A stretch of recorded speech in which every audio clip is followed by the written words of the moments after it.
Now students, I will be teaching you how to work out problem on common size balance sheet analysis. So this is a problem and the photocopy of this problem will be sent to you along with the link. So now let us go through the format. There is a slight change in the format students and also in the calculation part. This is an example for vertical analysis. So in the particulars column, the writing of the items remains the same, but the format changes. So here we are making the comparison between one company and another company. In comparative analysis, we used to make the comparison of the same company with different periods. But here you just have a look at it students. Here we are making the comparison between the two companies. Comparison of all the items between two companies. So now you have land and building. So previous year, that is F&N company, it is 80,000 and K&N company it is 1,23,000. Now how you are going to do the calculation? So the total assets should be assumed to be 100 students. So see here, amount percentage, then amount and percentage. Under percentage column, the total percentage column should be written as 100. So now first item 80,000. So 80,000 divided by 4,38,000 into 100. Okay, 18.26. Similarly, you have plant and machinery. 3,34,000 divided by 4,38,000 into 100. So similarly, you calculate for K&N company also. So for K&N company under percentage column, the total assets will be 100.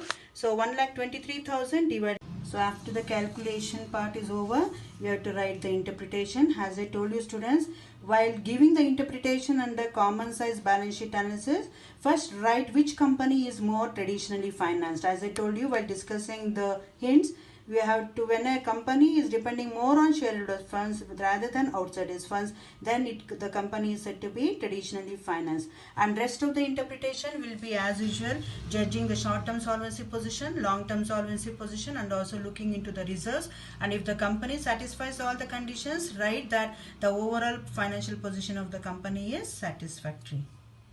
Now we'll move on to common size income statement students. This is a problem.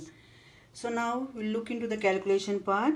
So common size income statement. So they've given you net sales, gross sales, less sales return. So we'll start with net sales. Okay. So from that we have to deduct as usual CGS. Then you'll get gross profit. So you just go through the items given here. Then you'll understand the format. So net sales. So less CGS. What you'll get? Gross profit. Look into the calculation. The format will be the same as it is discussed under common size balance sheet.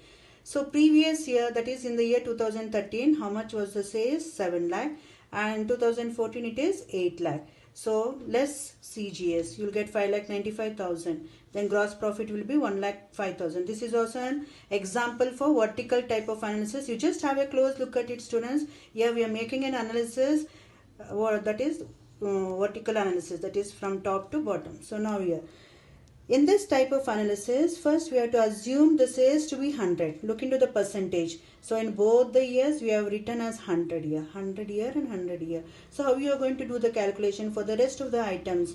So 7 lakh divided by 7 lakh into 100, it is 100. Next item, 5,95,000 is the CGS divided by 7 lakh into 100. It is 85.